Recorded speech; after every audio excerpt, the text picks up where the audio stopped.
Morning, everyone. Morning. All right. Welcome to our POP session, or panel of peers. For those of you that don't know me, my name is Fontaine Lloyd. How you guys doing today? All right, glad everyone's doing well. So a POP session, or panel of peers, is where we gather our first and second year students together to discuss industry or interests that they feel comfortable with or that interest them, as well as this being a very safe and collaborative space to share thoughts and ideas. So today's POP session is on diversity and inclusion in the workplace. So what that means is that for diversity and inclusion in the workplace, it goes far beyond gender, sexual identity, or race, because for employees, we all need to feel valued and accepted, right? And for management today, which is all of us, we know that for employees that feel valued and accepted, right, they're happier, they perform better, and they ultimately stay at their business longer, right? So with that said, I'm gonna open it up for introductions to our panelists, and I'll start here with Carlos. Hello, everyone. Good morning. Hello. My name is Carlos Guzman. I am originally from Chicago, Illinois. I currently reside in Arkansas, and I am, my pronouns are he and him. It's good to know. Hi, everyone. I'm Krista Cass. I'm originally from Connecticut, and I now reside in Boston. In Boston, I'm a physician assistant in orthopedic surgery, and prior to that transition, I was in the Army for 8 years. Hi, my name is Paul Fu, originally from Michigan. I currently live in Milford, Connecticut. I work at Yale as a neurologist. All right, sweet. Thank you, guys. So the first question that we'll have today is, what experience led you to realize the importance of diversity? Anyone can go first? Yeah. So what I forgot to mention is I'm in corporate retail. I'm a product manager. And so I've been in the retail space for about 13 or 14 years now. And I was invited to an event at Zynga a couple of years ago. And it was a event focused on Proposition 8 and the work that was being done to overturn Proposition 8. So this was around 2012. And it was put on by their associate resource group, and I had never heard of an associate resource group, and I was like, what is that? That's kind of cool. And during the event, they were talking about how inclusive the company was and all these things that they did for the LGBTQ plus community. And I was pretty taken aback because I had never really thought about LGBTQ plus in the workplace. I never really thought about the importance of being out in the workplace and making sure that the companies catered to that particular community, especially in times where the government didn't, right? And so I realized then and there that my company didn't offer the kinds of benefits and the kind of things that Zynga, the event the people at the event that I was at were talking about. And so that made me realize, like, wow, I must be, like, if I had a partner at the time, I was single, still am, but it made me realize, like, in the event that I had a partner who didn't have health insurance, or if something happened to me, I wouldn't be entitled to the same benefits that my coworkers had. And that had a really profound effect on me because that made me realize that, like, I wasn't being treated the same way that my coworkers were. And so that made me right then and there think about, like, wow, if I'm feeling that, I wonder if there are other people who work for this company that I work for, which is a very large employer, they might be feeling the same thing. And so that made me realize that I needed to do something to make sure that everyone was created equal, especially since one of my company's core values is respect for the individual. And if we don't have policies that are inclusive of everyone, you can run the risk of having people not feel completely included. So that was the one event that made me realize the importance of not only associate resource groups, but just making sure that policies and the company themselves are inclusive and diverse. So interestingly, I've been asked this question before, like, why is diversity important, or when did I realize it was important? And so one of the things I always think about is I grew up not realizing diversity was important because I grew up in a very culturally diverse town, went to the same public schools that were a representation of that city, and then I had a very strong, hardworking mom. So I was always around it. So I just assumed everyone knew what it was like and everyone was exposed to equal opportunities. And so it wasn't until I entered the Army where I started realizing that it was really important that people don't always feel included. They don't always feel part of the society that they're actually a part of. And so drawing on kind of like my experiences growing up in my hometown, I was able to empathize and bond with different soldiers over different topics. And I can kind of use that same idea as a healthcare provider and bond with the different patients that I'm taking care of, because I see everyone from, a 30-year-old who may have like a meniscus injury related to sports, all the way to one of our grandmas who probably should have had their hip replaced 10 years ago. So it gives me the ability to connect with so many different people on so many different levels.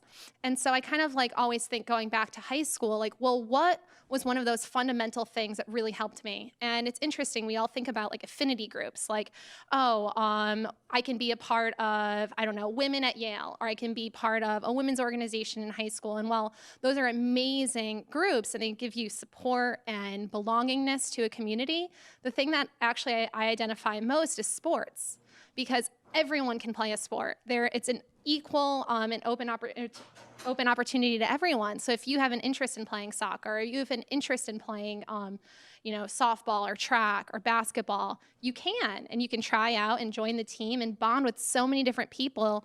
And of course, you do identify as an athlete at that point, but you're able to form connections with people from all different socioeconomic classes, all different races. And I think like that was one of the things that was most important to me. And then it also applies to the Army because we have to work out every day. So it was pretty helpful. So just to give you an idea of kind of my day-to-day work, at Yale, I'm the medical director of telehealth. What I do there is I think doctors are some of the most annoying people to talk to. And then to convince them to do something, they're often the most stubborn people. Cynthia knows this. And so basically what I do is I go from meeting to meeting trying to convince doctors to either start using telehealth or to use telehealth more. Another role that I have is I'm the physician lead for clinical optimization. We serve as the internal consulting group for Yale's ambulatory sites. So we go into an ambulatory clinic. We spend 3 months there collecting data, shadowing, interviewing the providers, and we try to improve the clinic. So let's try to find ways to make the clinic more efficient, better patient access, and make people a little bit happier. And then we work with them for the next 3 months to try to institute those changes. And one thing that I had noted, so I've been the physician lead on that team for about 3 years. And one thing that I noted is there's always issues that we find that we can't solve and that we have to leave the clinic without fixing those issues. And I think part of the reason is actually because the team is not very diverse. So we have a lot of guys and girls on the team that are MBA focused, that are business minded, and there's a couple of doctors. But everybody has kind of a very similar mindset.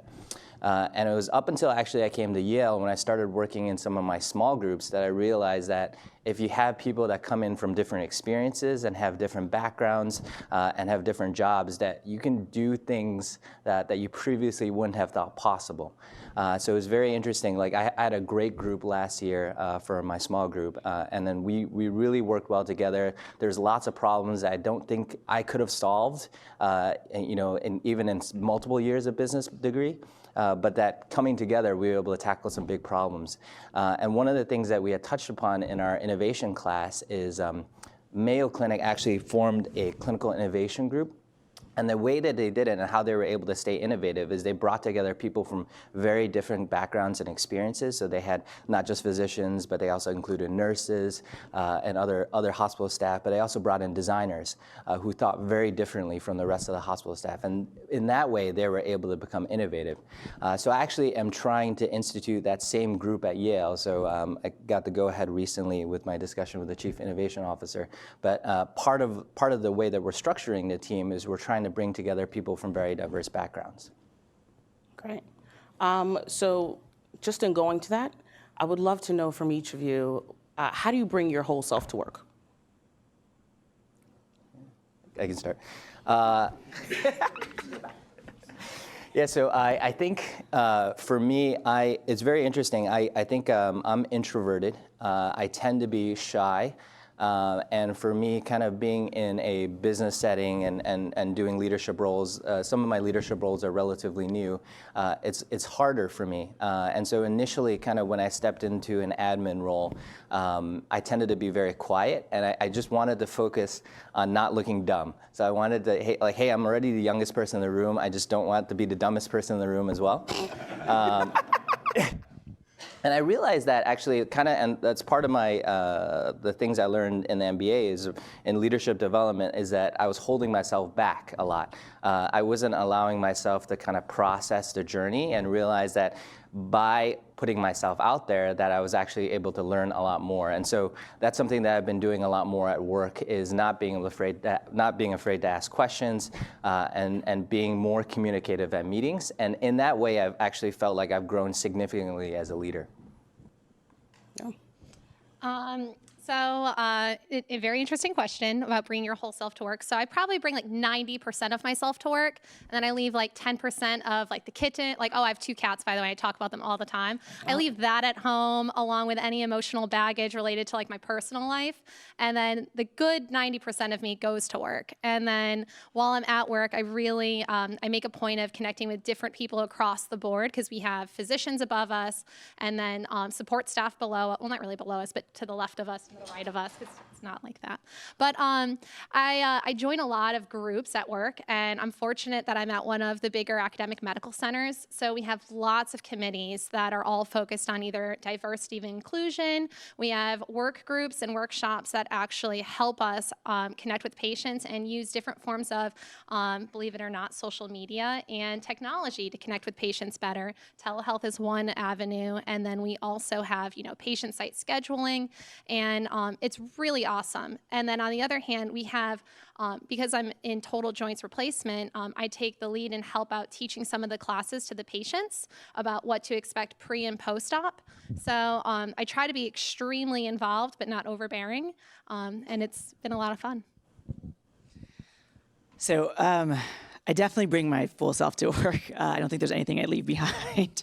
Kind of been told that I might overshare sometimes, but I think it's really important. Yeah, I know, right? So I work in retail, and it's my job to bring my full self to work because I think it's important as we make decisions that impact so many customers that we're bringing our experiences to the table so that we are ensuring that we bring the perspective that our customers can't give because they're not at the corporate office to the table. So I bring and I gather from all of my experiences through my life, whether it be from being an LGBT member or from being Hispanic. I make sure that when I'm in a meeting, I stand up for those people. I think that's really important for us to do when we're making decisions and we're in business meetings. It's really important to always think about, hey, did you remember this or did you think about this? And I draw on from my own personal experiences to make sure that my company is thinking about those different perspectives. Because I think that's what the whole definition of diversity and inclusion is, as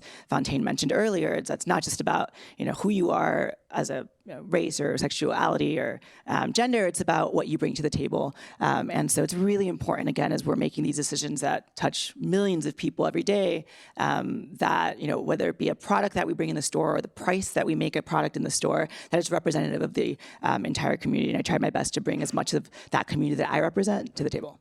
So speaking of community, right, which is what you just brought up, can you share a story or something around a time where you felt included?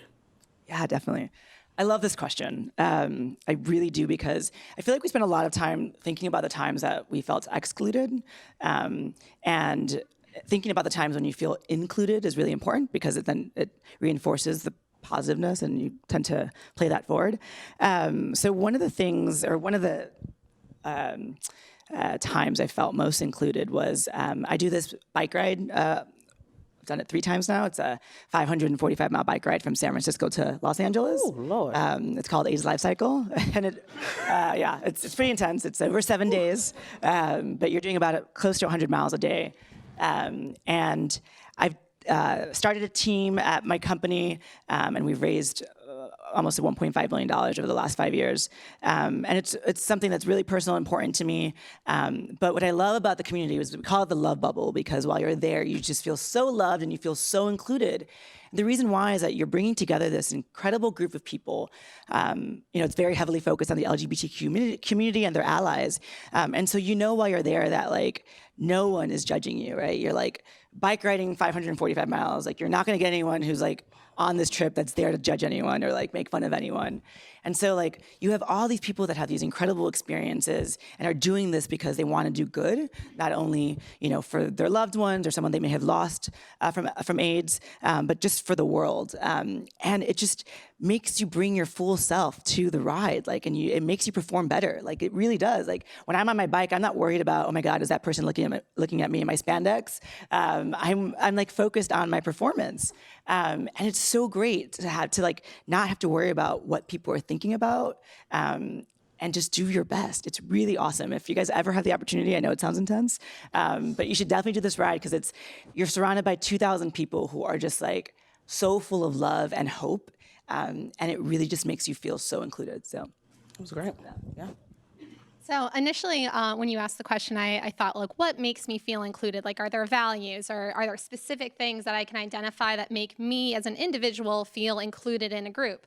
And so the two things I initially thought of was anytime I feel like I'm adding value to the group, that's like a really big thing for me. And then when I'm working on something with a purpose. So those are the two things that I immediately thought of. And then as Carlos was sharing his story about this amazing ride, it's like, well, what other things have I done that I felt very, very included? The first thing I thought about was some of the deployments I've been on. I felt extremely included during that because, again, I'm adding value and I have a purpose.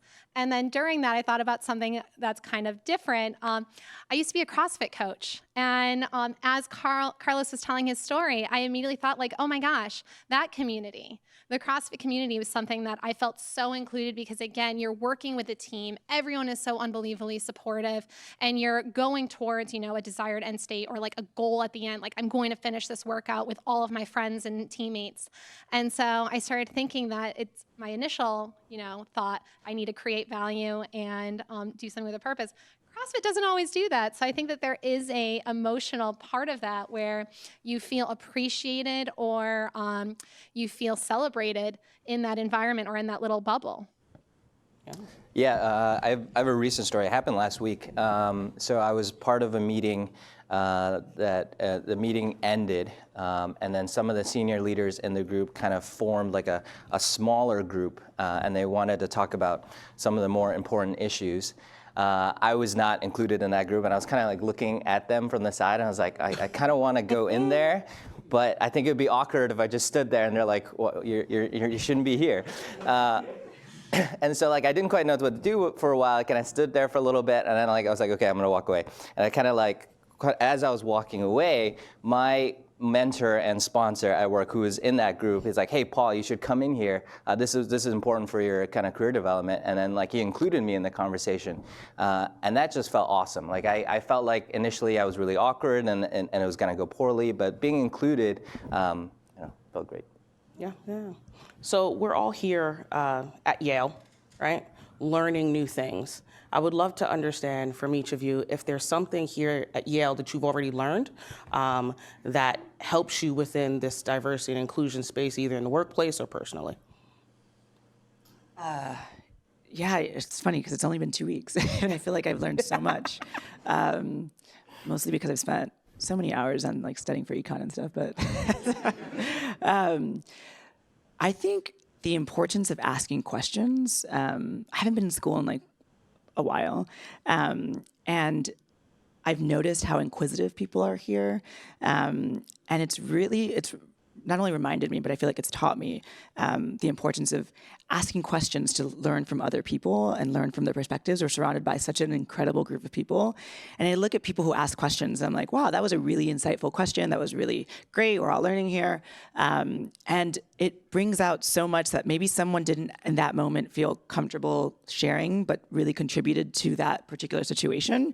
I mean, I think people at Yale do such a great job of asking questions. I don't think we'd all be here if we didn't do do that. And so I've just learned to be comfortable asking those questions and to really ask them, I can notice someone, and if they're not speaking or not talking, like ask that question to be like, you probably have a really good insight and you should share it and you should feel comfortable sharing it. And I feel like the more that we ask questions and the more that we notice people that are in those maybe uncomfortable situations, ask them the questions so they could bring what they have to share out, because not everyone is as outspoken as I am in certain situations.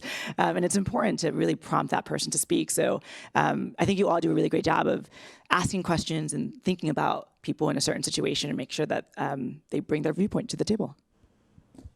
Yeah, my kind of idea is similar to Carlos's, but also a little bit different. It's about empowering those as well, like those less reserved, because not only about asking questions, but about sharing insights. Because sometimes the most quiet person in the room is actually the smartest or most influential, and they just don't want to share. And so even in our small group, we've realized the importance of empowering those like more reserved people, because like Melody's in my group, like we call one of our teammates the secret weapon. He's so quiet, but then the minute you ask him a question or you ask him to share his insight, he is literally the most influential on our team. And so it's really important, and I've learned to embrace that. I feel the same way about David Lee as well. He was the quietest person in our group, but he's also a secret weapon. I think it's being in the MBA setting like this. We have a great cohort, and people kind of go out of their way to network and be friendly. But even then, it's easy to be exclusive. I remember when I interviewed here, the first person I actually talked to was Caleb, who happens to be a young Asian physician, and it was easier to talk to him just because we had so many things in common. But there are going to be times during your first year where people are not going to feel included, and that's going to make their year a lot harder. And I think that's, one thing I learned is that having a diverse group, you're able to do so much more. And having somebody that has a completely different perspective from you really brings a lot to the group. So I would kind of advise that over the next year, try to go out of your way to make people feel included. Yeah, and I'm going to add just one really quick thing. I think also like letting go of your hangups and like preconceptions that you may have had of like a particular group of people, or like, I feel like here everyone has been just so wonderful in terms of being inclusive that like I don't immediately look at someone and be like, okay, we probably have nothing in common, so I'm just like not going to talk to them.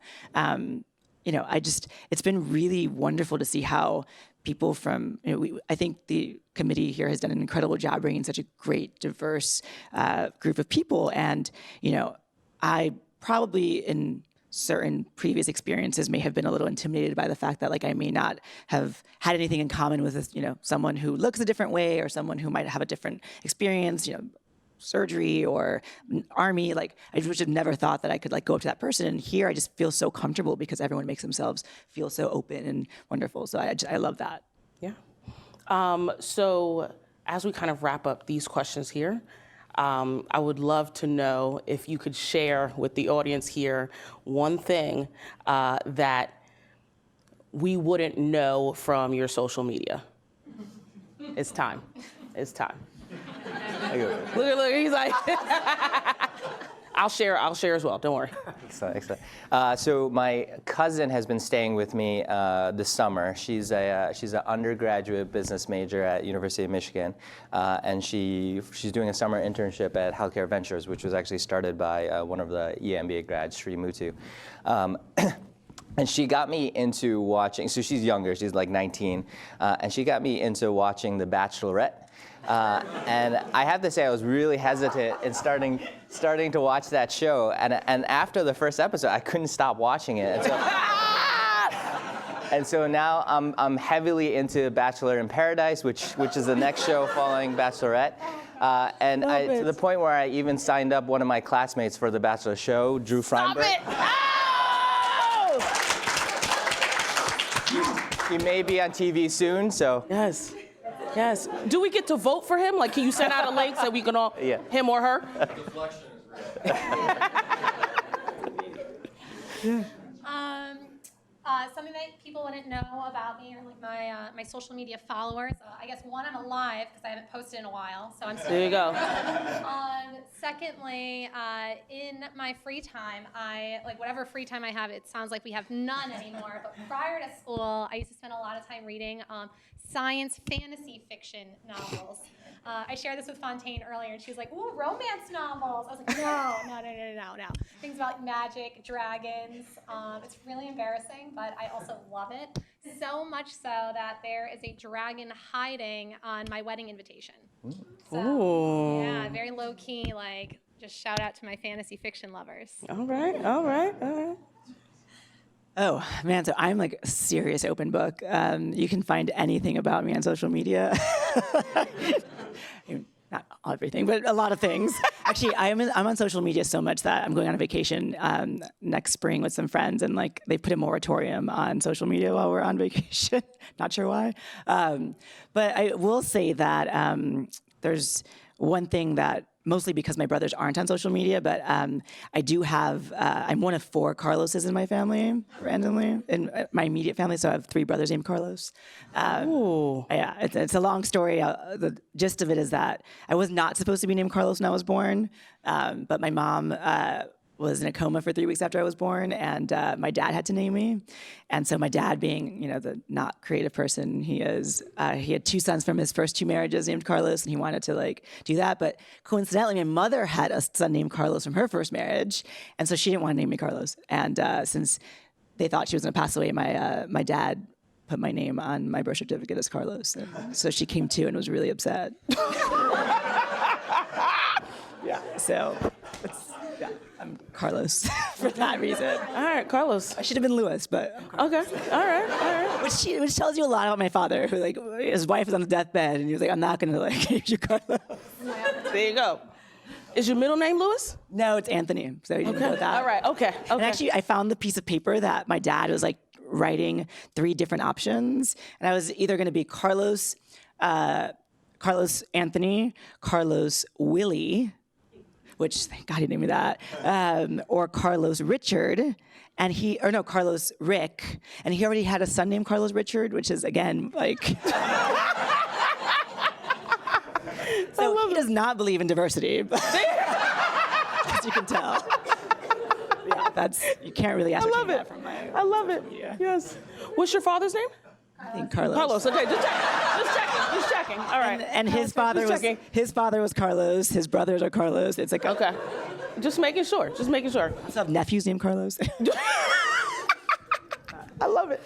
I think for me, one thing that is not on my social media, so, and I actually talked about it on my GNAM trip to China. I like to vacation a lot with a lot of my friends. And one thing that always happens every time I vacation is something called type 2 fun. So type 1 fun is something that's funny in the moment. You laugh, ha ha ha, that was funny. Type 2 fun is something that I always get myself in trouble with because it's something that's not funny in the moment that really pisses people off. And then months, years down the line, it then becomes funny and we can laugh about it. So an example of this is in my early 20s, we had vacationed at my friend's beach house, and there were literally 16 women in a 4-bedroom. But it's okay because you're 22, so it's like college, it's the same thing. So we're at the beach house, and at one point in time in the evening, and it was late in the evening, I'd gone into the garage for something, and I slammed my hand on the garage door. So I was bleeding, and I was like, oh, it's too much. So I went to the bathroom, and I cleaned myself off, but everyone was sleeping, so I was like, okay, let me just go to bed. So I went down the stairs, and then got in my little section of the living room floor that I was on, because there are 16 of us, and went to sleep. When I woke up in the morning to everyone screaming because on the wall going down the stairs was a trail of blood on the white wall. So clearly someone woke up and thought that this was a mass murder gone wrong. And it wasn't a lot of blood, right? But you see blood on the wall and there's a trail of it going down, and literally everyone was going crazy. And I was like, holy crap, I guess I didn't wash that wound correctly. So that's something that in the moment was not funny. especially going to Home Depot and cleaning the walls and repainting them. But it's funny now and we laugh about it. I'm actually interested in asking you about what you do as a career and what Oh, yes. what brings about what made you realize diversity is important. Okay, so I work for Unilever. I've been there for a long time. I've gone from the supply chain, working with the actual products and the producing of it, into sales, and now I'm actually selling the product. For me, diversity and inclusion was always important to me because I always thought that being Black and being a woman and being a lesbian was important, and people needed to accept me in my younger days. Now, like I said in my intro, it's more about the acceptance of others. So I definitely work with Unilever and applaud them for all the great work that they do. It being implementing paternity leave, right, to a lot of the fathers that we have at Unilever, along with maternity leave, and also doing things like sponsoring fertility benefits to people that might have issues having children. Yeah. So I would love to open it up for questions from you all. I will also say again that this is being live recorded, so please use your microphones. But easy. Thank you, Fontaine, and all of the other participants. I have a question. Two of you are in corporate, right? Sales, retail. Two of you are in healthcare. How does it play diversity and inclusion on the two different environments? And my thought is roughly going into what we had, but the first years have not had, state and society. How much of it is being played on the corporate side for the sake of their own image to the public because they are publicly traded companies, versus in the healthcare environment where maybe they care a little bit less on how they're being portrayed. So the different motives and how it plays off in the two different environments. So one of you maybe can answer, or everybody. Yeah. Or yeah. I'll start with this one. This is a loaded question, and I was trying not to spend too much time on it. I work for Walmart, which is the biggest employer in the U.S., and many of you may not know how many great things Walmart does for diversity and inclusion, because we do it not to toot our own horn. We don't do it for our image. I think if you ask anyone about Walmart, you probably think it's extremely conservative. They have conservative values. But one thing they do recognize is the importance of diversity and inclusion, so that their workers perform better and are able to be themselves at work. We have done some really wonderful things that aren't geared towards improving our image. It has helped. Some of the work that I've done personally for the company has, when I started the company, we had the Human Rights Campaign puts out like a corporate equality index, and we were at a 50 when I started, and now we are at 100, and we are one of the best places for LGBTQ equality. But we don't go about announcing that. We don't talk about it. The only place you'd find it is probably on the HRC side, because they realize that it's more about the employees and the customers that we serve, and that's how we drive our business. It's really important that we stay humble in what we do, and all the wonderful things that we do stay focused on how do we let our 1.5 million associates feel connected to the company, and also how do we serve our 100 million customers that we have each week, and make them feel included when they walk into a store. So, it's great that it helps the bottom line in the long run because it's the company's doing well, but it's not about that. And that was one of the biggest shocks that I've recently discovered about the company, that when the CEO and we have our meetings about diversity and inclusion, it's focused on how do we make our associates feel more connected to the company, all around, not just at corporate, but our field associates. So yeah. And then from the healthcare, from the healthcare perspective, I think you can think about it from a couple different areas. So on one hand, on the business side of healthcare, because even though we like to think that everything is just about helping people, there is a business aspect of it. And so in Boston, you see a lot of hospitals merging and creating these big healthcare networks. So diversity and inclusion is extremely important for recruitment of talent. So you want the best doctors, and they come from all different sorts of backgrounds. And then on the other hand, diversity, which I think this part is more important, it makes you connect with the patient better. So I was just watching John Oliver earlier this week, and he actually had a little area about diversity in healthcare and how patients feel like they do not get the best healthcare if their provider is from a different background. They sometimes feel unheard, unnoticed, unappreciated, and that their preconceived notions going into their appointment before they're even seen. And so I think our hospital specifically is very big on treating everyone equally and kind of taking away the idea that you're, these unconscious biases seeing a patient. And I think that creating a diverse workplace really helps with that. We have all different types of nationalities within the Department of Orthopedics, which is so wonderful for our patients because we get great satisfaction scores based off of that because we bond with our coworkers and we bond with our patients. So it's kind of working together in order to give patients the best level of healthcare.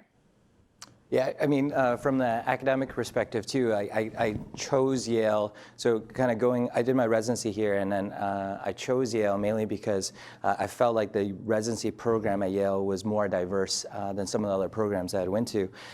If you look at, I think in medicine, there's like a artificial feeling that we're more diverse than we actually are. If you look at like medical school statistics, it does look actually pretty diverse. But if you look at the number of like full professors that are female, it's much less than would be expected. And even if you look at kind of the department leaderships, it's very not diverse. Yeah. I will also say from the retail side that from what Carlos said was correct, but as you pass it down to the consumer also needs to feel very included. You'll see that through a lot of ads today, not just through Unilever's ads, but plenty of ads where you'll see men washing dishes, right? And that'll be a dishwashing commercial, right? Or you'll see things where men are doing their little daughter's hairs, right? So it's that inclusion there, along with the inclusion actually in the workplace. But we want to make sure that from the, I want to say corporate perspective, that everyone throughout the value chain, so not just corporately, but the consumers that are actually picking up the product also feel included. Other questions?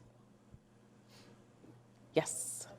Hi, thank you guys for sharing this morning. This is really great. I think including diversity and inclusion conversations is so important. I'm so happy to see that it's more front and center these days.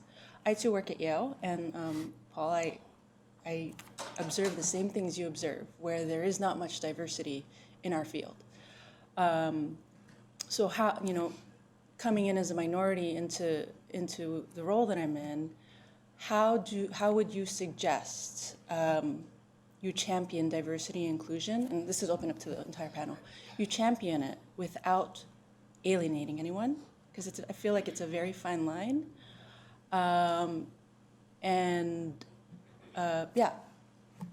Suggestions on that.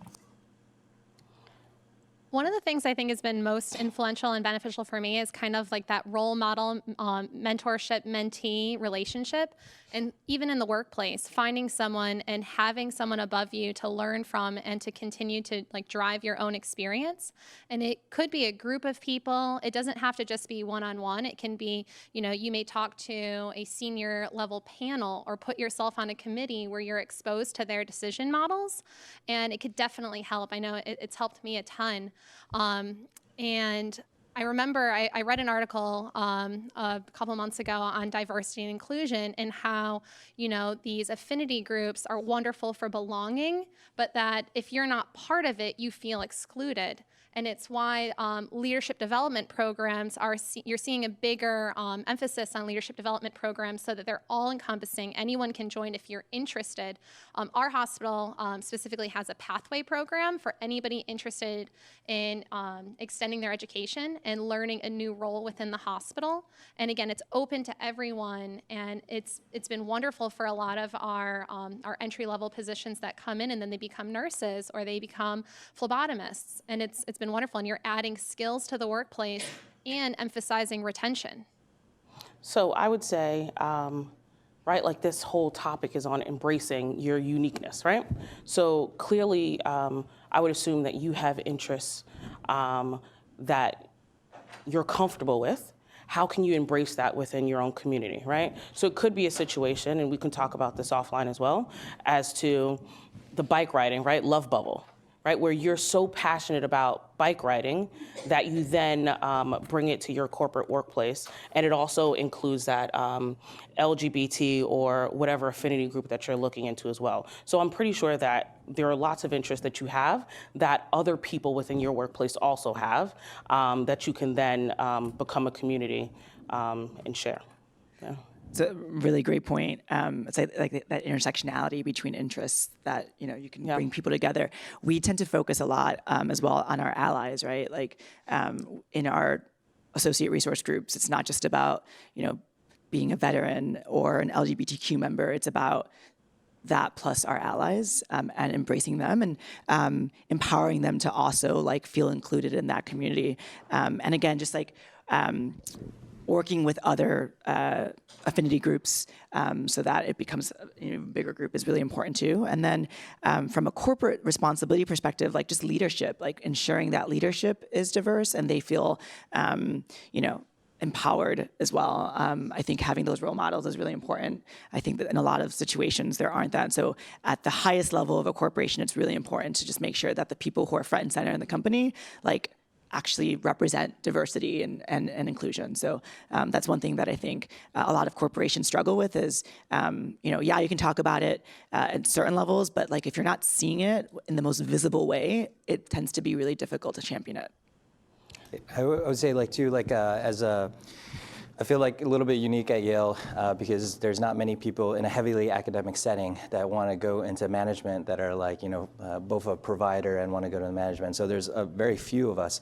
And so one of the things that's helped a lot in kind of figuring out where to go in our careers is we formed a kind of an informal group where we meet like once a month to kind of just talk about some of the things that we share and kind of go through. And that's been kind of extremely helpful. So part of it may be just finding people that are going through similar things as you. And then kind of discussing various strategies. So I do want to be conscious of everyone's time, right? We have class in about 7 minutes, so I do want to thank you all for joining this panel. I thought it was incredibly interesting to hear everyone's stories and questions that you all have. But with that said, thank you all. Thank you.